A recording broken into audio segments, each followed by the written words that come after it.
Now, the next question that came in, what do you do in the first couple of coaching sessions to ensure that the leader is really on board with the coaching process? Frank, I'm going to let you run with this one.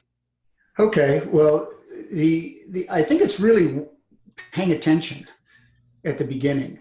And I'm sure most of you have heard this enough times where I think you've probably got it in memory yourself, is remember, what are the 3 things we say the leader needs to bring to the engagement? Okay, maybe I should ask the question if someone respond. What are the 3 things people need to have enough of? Phil, are you answering that? Yeah, courage, humility, and discipline. See, you got it down. But see, here's the funny thing then. Don't forget that when you start coaching somebody. Pay attention to, are they demonstrating in your mind, there's proof points that they have the discipline that's needed. So, hey, Frank, I got a question on this. Sure. So the other day, I was just getting ready for a coaching call, and it dawned on me in the playbook that there's actually a sample of a readiness, mini survey or whatever for the 3 items. Right. And I'm wondering if anyone has actually used that before, because I think it's a good idea. Well, it's funny. I created it, and I've never used it. So I don't know what you guys are talking about. What? There's a 1-pager, Andy, with about like 4 or so questions under each of those categories. In this guy? Yeah, I think it's probably in there. And it's a self-assessment tool for a leader to look at. And in fact, you have the full version. If someone doesn't score well on an item, there's a Marshall Goldsmith article you can look up and read that might help you in that area. So, yes, Phil. Well, Phil asked the question, if anyone on the call has used it, why don't you just say either a hands up or put it in chat or break in and say, I've used it. Because I got to believe, while we're waiting, I got to believe that can be helpful just to really make it a salient point to the leader that this is really serious. Not just mention, like I've mentioned on 2 different clients, I say, hey, look, I want to discuss this with you, make sure, and then kind of get their reaction to it. But I think if they had to complete it and it's simple, it might be that much more of a reinforcement. You're making good points, Phil. You're almost selling me on using it myself in my next. Well, it's a smart guy that developed it, Yeah, like I say, just because we develop this stuff doesn't mean we use any of it. Because actually when you're describing it, I'm thinking along the same lines of why we created the contract. This is what I expect of you and not, is just making it clear. And I always loved it when we first put together the contract, and we really kind of left it with the word contract, because this is just like around the question. So I'm not diverting away from the question. The question is in the early going, what are you paying attention to, and how might you adjust your coaching based upon this person's readiness to embark on stakeholder-centered coaching? And one thing I always look for is I wait for the leader to say, is this a contract I have to sign? Because it looks like a legal contract. There's a place for signature lines. Yeah. And I don't bring it up. I wait to see if they ask. And some people never ask. Some people ask.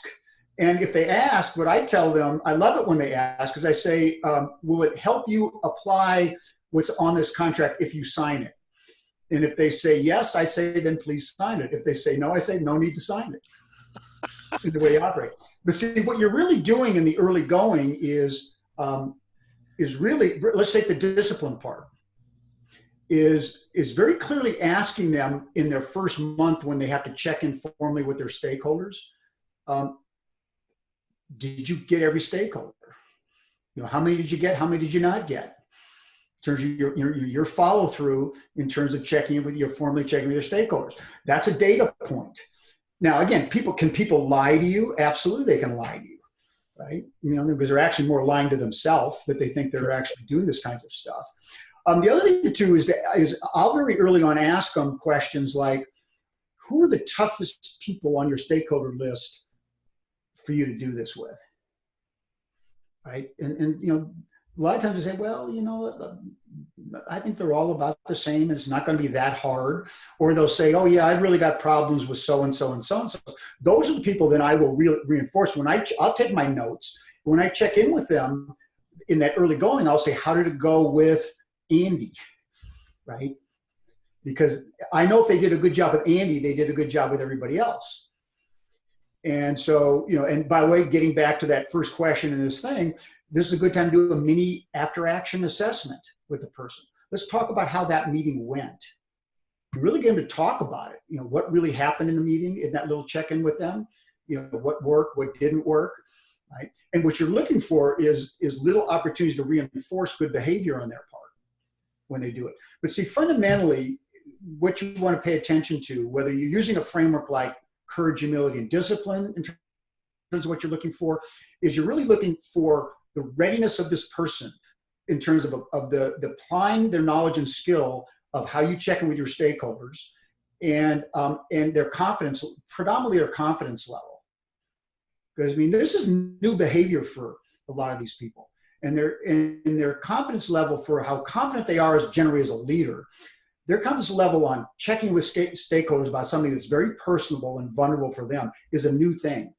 And so they often need, a lot more kind of hand-holding at the beginning.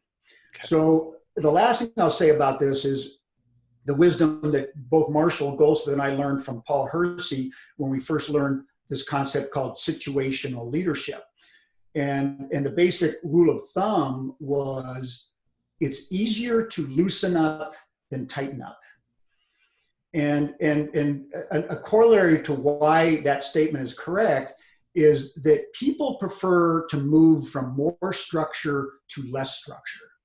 So be more structured with people at the early going in terms of the check-ins, how you kind of lead them through the conversation, and then you ease up and loosen up with people over time with less structure and just more support. Because people don't like to move from less structure to more structure. Now, how many people in this room, for instance, have teenagers or have had teenagers, right? How many teenagers say, oh, you are a wonderful mother because I used to have a curfew on weekends at midnight and now all of a sudden I got to come home at 11 o'clock. Did they say, now I'm voting for you as mother of the year for that?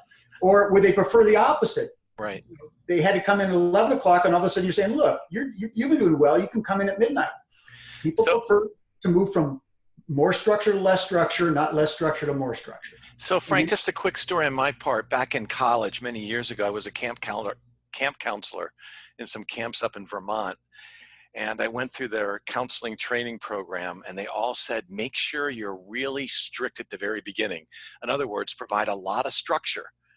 And don't take any crap from the kids. And then as it goes on, you can loosen up a little bit. Mm-hmm. It's a lot more work being too friendly in the beginning and then getting strict. So just a similar example in a different situation. Right. Yeah. As Paul Hersey was always fond of saying, is with situational leadership, all he did was organize common sense. There's nothing that's not common sense here, but it's amazing how, common sense is one of the most mislabeled words because it's not very common. Again, what a lot of mistake coaches make is they just listen to what people say. Oh, I'm on board. I'm committed. Oh, on a scale of 1 to 10, I'm a 9 to do all this stuff, right? Talk is cheap. It's, what are they doing in terms of their behavior? If you're going to make a mistake or an error, make an error on the side of being too structured in the first couple of months and then ease up, because then they'll love you for it when you ease up. Right. Got it.